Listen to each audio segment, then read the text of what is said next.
Hello friends, our Union Labour Ministry is implementing the National Child Labour Project Scheme to rehabilitate the child labourers and introduce them into formal education and give them vocational training. But recently the Labour Ministry has informed the states and union territories that this project will not be extended after March 31st. And will be subsumed under the Sarva Shiksha Abhiyan, which is run by the School Education Department. This is highly condemnable because during this COVID pandemic, the number of child laborers has increased.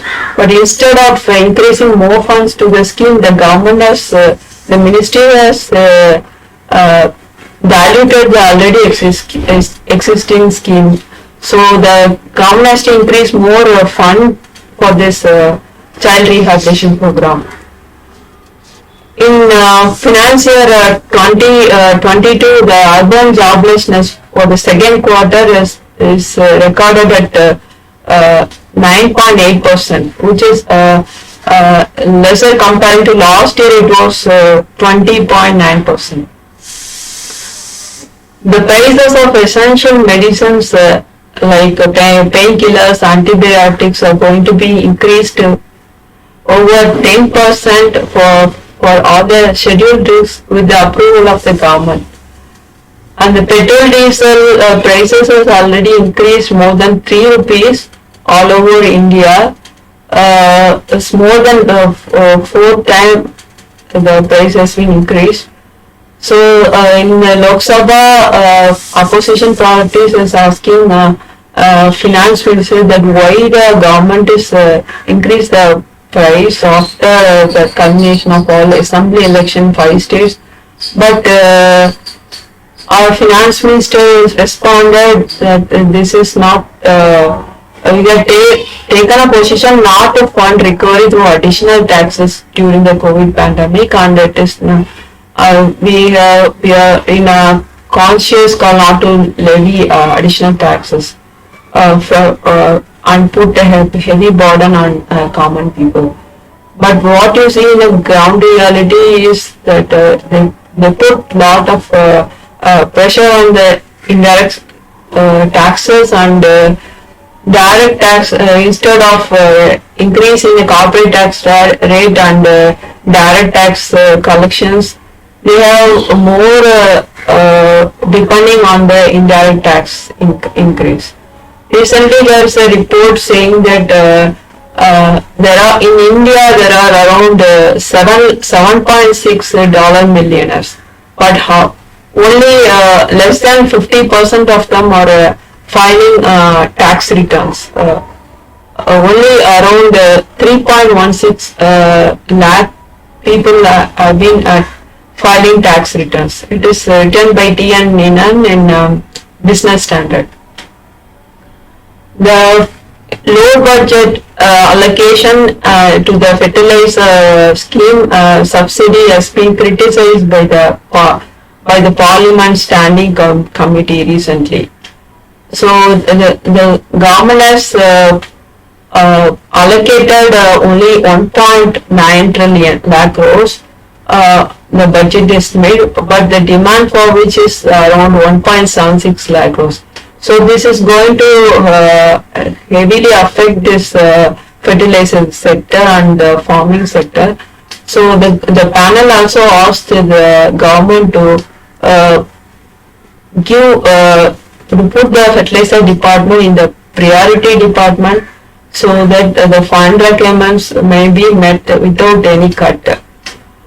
And there is a report saying that the number of NPA non-performing asset has been declined recently, and government banks are in a healthy state.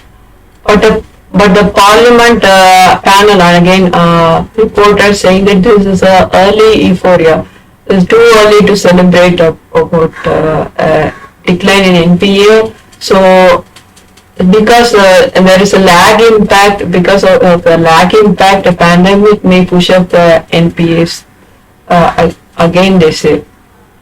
So the government is implementing the Sarva Jal Jeevan mission very slowly.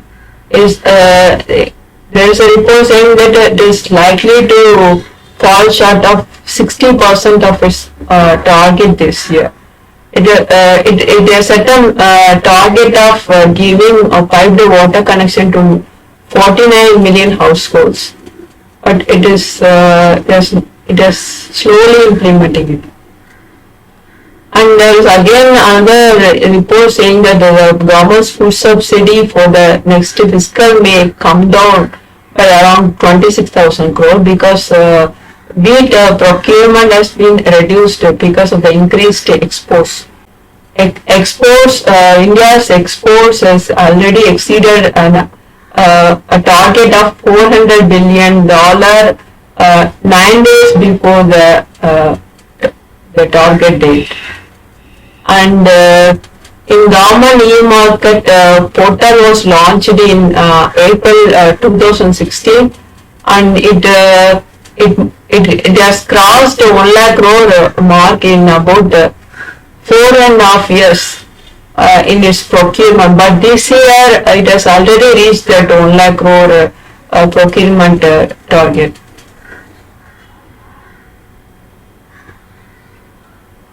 So the total foreign direct investment for 2021 is 15% lesser than the previous year, as reported by the Ministry of Commerce and Industry Department. So the India is also looking for Mercosur deal, trade pact. Mercosur trade pact is the trade agreement with Argentina, Brazil, Paraguay, Uruguay. So to import crude sunflower oils.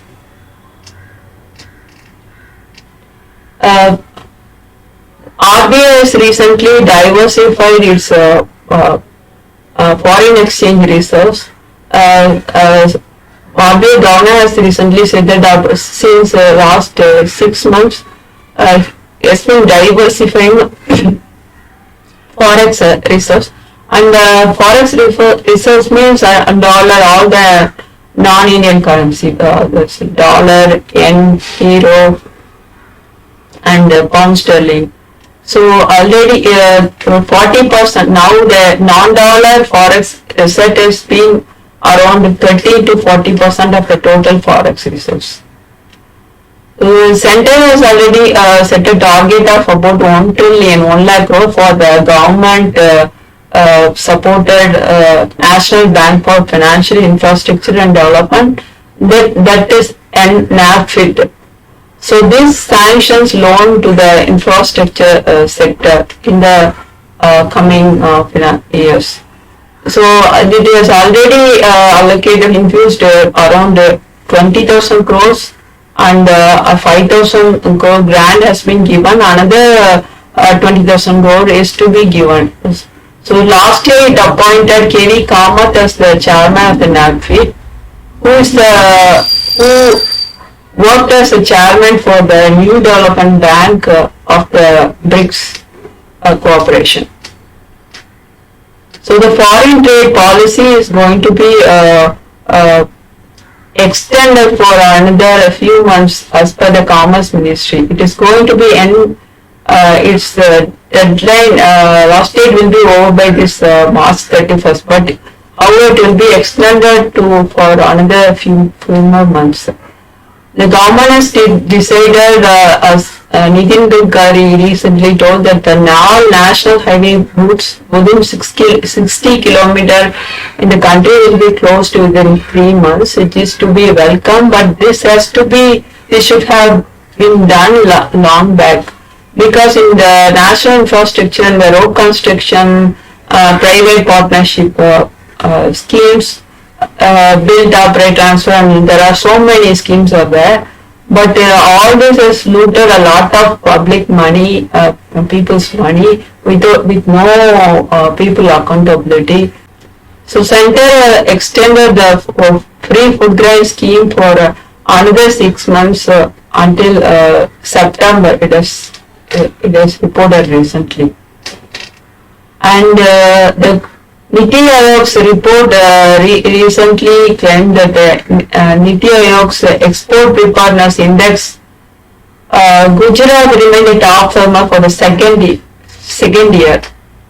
So the India-UAE Comprehensive Free Trade Agreement will come into operation the next month.